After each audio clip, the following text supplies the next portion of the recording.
Good morning, everybody. I've just been briefed by my national security team, including FBI Director Mueller, Attorney General Holder, Secretary Napolitano, and my counterterrorism and Homeland Security Advisor, Lisa Monaco, on the attacks in Boston. We continue to mobilize and deploy all appropriate law enforcement resources to protect our citizens and investigate and to respond to this attack.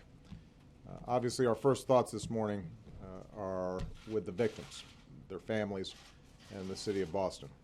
We know that two explosions gravely wounded dozens of Americans and took the lives of others, including an 8-year-old boy. This was a heinous and cowardly act, and given what we now know about what took place, the FBI is investigating it as an act of terrorism. Anytime bombs are used to target innocent civilians, it is an act of terror. What we don't yet know, however, is who carried out this attack or why, whether it was planned and executed by a terrorist organization, foreign or domestic, or was the act of a malevolent individual. That's what we don't yet know, and clearly we're at the beginning of our investigation. It will take time to follow every lead and determine what happened, but we will find out. We will find whoever harmed our citizens, and we will bring them to justice. We also know this: the American people refuse to be terrorized, because what the world saw yesterday in the aftermath of the explosions were stories of heroism and kindness and generosity and love.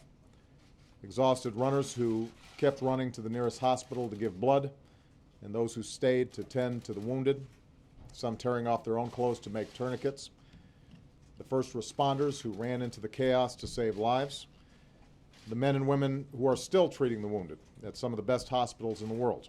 And the medical students who hurried to help, saying, "When we heard, we all came in." The priests who opened their churches and ministered to the hurt and the fearful.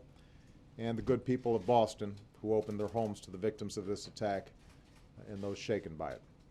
So if you want to know who we are, what America is, how we respond to evil, that's it. Selflessly, compassionately, unafraid. In the coming days, we will pursue every effort to get to the bottom of what happened, and we will continue to remain vigilant. I've directed my administration to take appropriate security measures to protect the American people, and this is a good time for all of us to remember that we all have a part to play in alerting authorities. If you see something suspicious, speak up. I have extraordinary confidence in the men and women of the FBI, the Boston Police Department, and the other agencies that responded so heroically and effectively in the aftermath of yesterday's events. I'm very grateful for the leadership of Governor Patrick and Mayor Menino, and I know that even as we protect our people and aggressively pursue this investigation, the people of Boston will continue to respond in the same proud and heroic way that they have thus far. And their fellow Americans will be right there with them. Thank you very much. And you can expect further briefings from our law enforcement officials as the day goes on. When we have more details, they will be disclosed. What I've indicated to you is what we know now. We know it was bombs that were set off. We know that obviously they did some severe damage. We do not know who did them. We do not know whether this is an act of an organization or an individual or individuals. We don't have a sense of motive yet. So everything else at this point is speculation. But as we receive more information, as the FBI has more information, as our counterterrorism teams have more information, we will make sure to keep you and the American people posted.